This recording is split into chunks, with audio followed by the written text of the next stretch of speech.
নজর রাখবো বীরভূমের দিকে। বীরভূমে তৃণমূলের মিছিল, রামপুরহাটে মিছিলে অনুব্রত কাজল।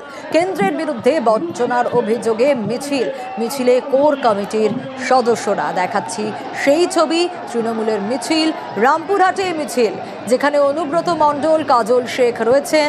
কেন্দ্রের বিরুদ্ধে বঞ্চনার অভিযোগ, তাই এই মিছিল, আর মিছিলে কোর কমিটির সদস্যরা।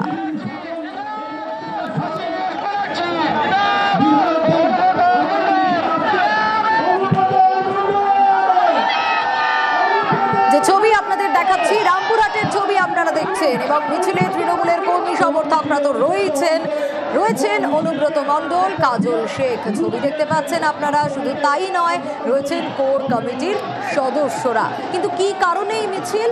কেন্দ্রের বিরুদ্ধে বঞ্চনার অভিযোগ, সেই অভিযোগেই এই মিছিল।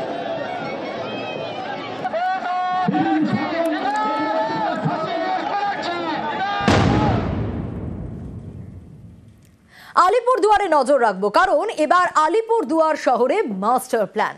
জমা জলের সমস্যা মেটাতে উদ্যোগী সেচ দপ্তর। শহরের দুই প্রান্তের জন্য তৈরি হচ্ছে আলাদা আলাদা মাস্টার প্ল্যান। রবিবার এলাকা ঘুরে দেখেন সেচ দপ্তরের ইঞ্জিনিয়াররা।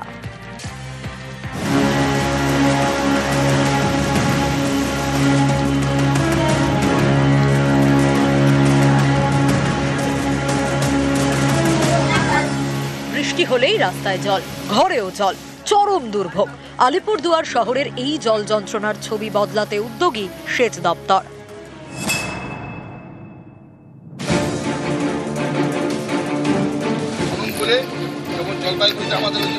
আলিপুরদুয়ার শহরে জমা জলে দুর্ভোগ মেটাতে মাস্টার প্ল্যান তৈরি করছে সেচ দপ্তর। রবিবার শহরের বিভিন্ন এলাকা ঘুরে দেখেন সেচ দপ্তরের ইঞ্জিনিয়াররা। ইনান্ডেশনের সমস্যা আছে ওয়ার্ড নম্বর 10 আর 11, তিনটি ইঞ্জিনিয়ার আছে, এক্সিকিউটিভ ইঞ্জিনিয়ার এবং অ্যাসিস্ট্যান্ট ইঞ্জিনিয়ার আছে। আমরা দেখে নিলাম কোথায় কোথায় ফিজিবিলিটি আছে। একটা রেলের লাইনের তলা দিয়ে আমাদের জলটা পাস করাতে হবে এবং সেই ড্রেনগুলো সংস্কারের প্রয়োজন আছে, এটা আমরা দেখে নিলাম, সলিউশন আছে। আমরা দ্রুত একটা পরিকল্পনা নিব। বিশেষজ্ঞদের মতে আলিপুরদুয়ারের জল যন্ত্রণার বড় কারণ বেহাল নিকাশি। শহরের নিকাশির বড় ভরসা ডিমা, কালজানি এবং নোনাই নদী। এই তিন নদীতে মোট 14টি স্লুইস গেট রয়েছে। নদীগুলির নাব্যতা কমে যাওয়ায় বৃষ্টির জল বেরোতে পারে না। এর জেরে আলিপুরদুয়ারে জল জমে যায়। ট্রেনটা ছোট, মানে সব ড্রেনের জল বাড়িতে ওঠে। হ্যাঁ, নদীর থেকে আসে, এই লাইনটা থেকে আসে, উল্টা পাশে আবার নদীর থেকে জল ঢুকে, জল হয় বাড়ির ভিতরে। ওই দিনের মুকুলি আটকা আছে। হ্যাঁ, এই কাজটা হলে ভালো হয়। এই শহরকে পূর্ব পশ্চিমে ভাগ করেছে আলিপুরদুয়ার কোচবিহার রেল লাইন। এই পূর্ব এবং পশ্চিম দিকের নিকাশির জন্য আলাদা আলাদা মাস্টার প্ল্যান তৈরি করছে সেচ দপ্তর। আলাদা আলাদা ইঞ্জিনিয়ারদের দায়িত্ব দেওয়া হয়েছে। নিকাশির জন্য আলাদা আলাদা পরিকল্পনাও করা হয়েছে। পূর্ব দিকে নোনাই নদীতে বিকল্প নিকাশি নালা তৈরি হবে। এছাড়া শোভাগঞ্জ এলাকায় কালজানি নদীর কাছে তৈরি হবে স্লুইস গেট। রেল লাইনের পশ্চিমে কালীবাড়ি স্লুইস গেটে হবে অত্যাধুনিক পাম্প হাউস। বিভিন্ন জায়গার নিকাশি নালা চওড়া করা হবে। ডিমা নদীর সঙ্গে যুক্ত ঝিলের চারদিকে গার্ডওয়াল দেওয়া হবে। আমাদের যে জলগুলো ন্যাচারাল ওয়েতে শোভাগঞ্জ বাস টার্মিনাসের পাশ দিয়ে স্লুইস গেট দিয়ে কালজানি নদীতে পড়ার কথা, সেখানেও একটা অবস্ট্রাকশন দীর্ঘদিন থেকে হচ্ছে। পাশে নোনাই নদী আছে, সেই নোনাই নদীতে শহরের একটা বিরাট অংশের জল যদি সঠিকভাবে নিয়ে আসা যায়, তাহলে আলিপুরদুয়ার শহরের 5 নম্বর ওয়ার্ড, আলিপুরদুয়ার শহরের 14 নম্বর ওয়ার্ড, 20 নম্বর ওয়ার্ড, 17 নম্বর ওয়ার্ডের একাংশ খুব উপকৃত হবে। আলিপুরদুয়ার থেকে রাজকুমার কর্মকার, নিউজ 18 বাংলা। একটা ছবি দেখাবো আপনাদের। এই যে ছবিটা আপনারা দেখছেন, এটা হাসনাবাদে ইছামতির পার। কিন্তু দেখুন, এই ইছামতির পার দখল করেই বেআইনি নির্মাণ হচ্ছে। দোকান তৈরির ছক। চাঞ্চল্যকর অভিযোগ টাকি পুরসভার তৃণমূল কাউন্সিলরের বিরুদ্ধে। কিন্তু তিনি তো মানতে নারাজ। কাউন্সিলর কি দাবি করছেন? পাল্টা তিনি দাবি করছেন তিনি বেআইনি নির্মাণ বন্ধ করতে গিয়েছিলেন।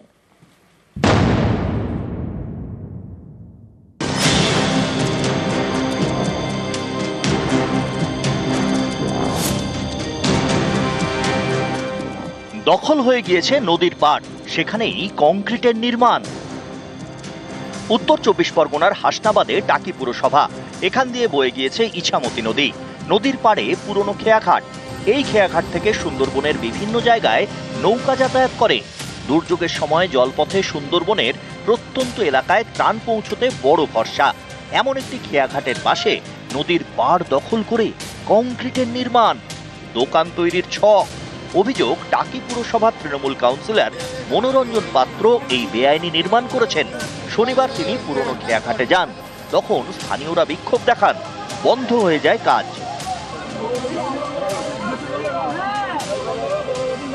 এটা সরকারি জায়গা, ইরিগেশন ডিপার্টমেন্টের জায়গা। এই ইরিগেশন ডিপার্টমেন্ট ও মাথার থেকে এই মাথা পর্যন্ত বিভিন্ন জায়গায় অ্যাকোয়ার করে দখল করে সব ঘর করেছে। আমরা চাই সরকারি প্রশাসন এই অবৈধ নির্মাণ বন্ধ করুক। মনোরঞ্জন পাত্র 12 নম্বর ওয়ার্ডের কাউন্সিলর, ওনার মদতেই হচ্ছে, উনিই সবটা করিয়েছেন। উনি বাস স্ট্যান্ডে এমনি অবৈধ অনেক ব্যবসা করেন, সবাই জানে, ব্যবসাদাররা জানেন। এখানেও অবৈধ কাজ উনি করতে গিয়েছেন। আমরা আসার পরে এটাকে বলে যে ইয়ে করবো, উনি আর এখানে আমাদের দেখে উনি চলে গেছেন, আর আসেননি। এখানে অনেক লোক সন্ধ্যেবেলার থেকে বসে সরে আসে, সেই জায়গাটা ওনারা মেরে দিচ্ছেন। 15 নম্বরের কাউন্সিলর ছিল, ওটা তারই ছিল অরবিন্দ। ওখানকার লোকজন যে বলছে যে আপনি ওই কাজ করাচ্ছেন বলে ওরা অভিযোগ করছে। ওটা তো আমার না, তো আমি কাজ করাবো কি করে? ওটা তো আমি কোনো জায়গাতে কিছু করিনি, ওটা তো কানেকশন করা ছিল, অরবিন্দ মণ্ডলে করা ছিল। সেই কাজটা আবার হচ্ছিল, কাজ চলছিল, তার জন্য গিয়ে কাজটা আমরা বন্ধ করে দিয়ে এসছি আমি গিয়ে। ও, তাহলে আপনি কাজ করাতে যাননি? না না, কাজ করা যাবে। হাসনাবাদ থেকে অনুপম Saha, news 18 Bangla.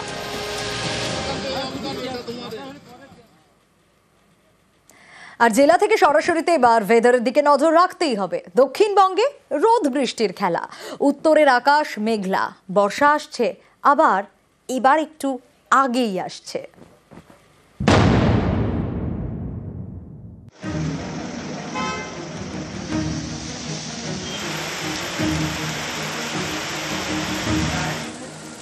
Monsoon coming soon. এবার সময়ের আগেই বাংলায় বর্ষা ঢোকার সম্ভাবনা। উত্তরবঙ্গ হয়ে বর্ষা আসবে দক্ষিণবঙ্গে। দার্জিলিংয়ে মেঘের বাড়ি, আসছে বর্ষা। তার আগে আকাশে মেঘেদের মিছিল। নীল দিগন্তে কাঞ্চন রেখা, কালিম্পংও মেঘে ঢাকা। মেঘলা উত্তর, এই উত্তরবঙ্গ হয়ে বর্ষা ঢুকবে দক্ষিণবঙ্গে। থান্ডারস্টর্ম অ্যাক্টিভিটির কারণে হালকা থেকে মাঝারি ধরনের বৃষ্টিপাতের সম্ভাবনা থাকছে। 28 তারিখ থেকে বৃষ্টিপাতের সম্ভাবনা বাড়বে এবং বৃষ্টিপাতের পরিমাণও কিছুটা বাড়ার সম্ভাবনা রয়েছে। সপ্তাহ জুড়ে দুই বঙ্গে বৃষ্টির পূর্বাভাস চলবে শনিবার পর্যন্ত। সোমবার এবং মঙ্গলবার দক্ষিণবঙ্গে হালকা থেকে মাঝারি বৃষ্টি। মঙ্গলবার বঙ্গোপসাগরে নিম্নচাপ তৈরি হতে পারে। এর জেরে বুধবার থেকে বৃষ্টি বাড়বে উপকূলীয় এলাকায়। 2 24 পরগনা এবং 2 মেদিনীপুরে ভারী বৃষ্টির পূর্বাভাস। এই জেলাগুলিতে বৃহস্পতিবারও ভারী বৃষ্টি হতে পারে। বৃহস্পতিবার ভারী বৃষ্টি হতে পারে কলকাতাতেও। উত্তরবঙ্গের বিভিন্ন জেলায় বৃহস্পতিবার থেকে বৃষ্টি বাড়বে। জলপাইগুড়ি, আলিপুরদুয়ার এবং কোচবিহারে বৃষ্টি বাড়তে পারে শুক্র এবং শনিবার। এই দুদিন দক্ষিণবঙ্গেও বৃষ্টি চলবে।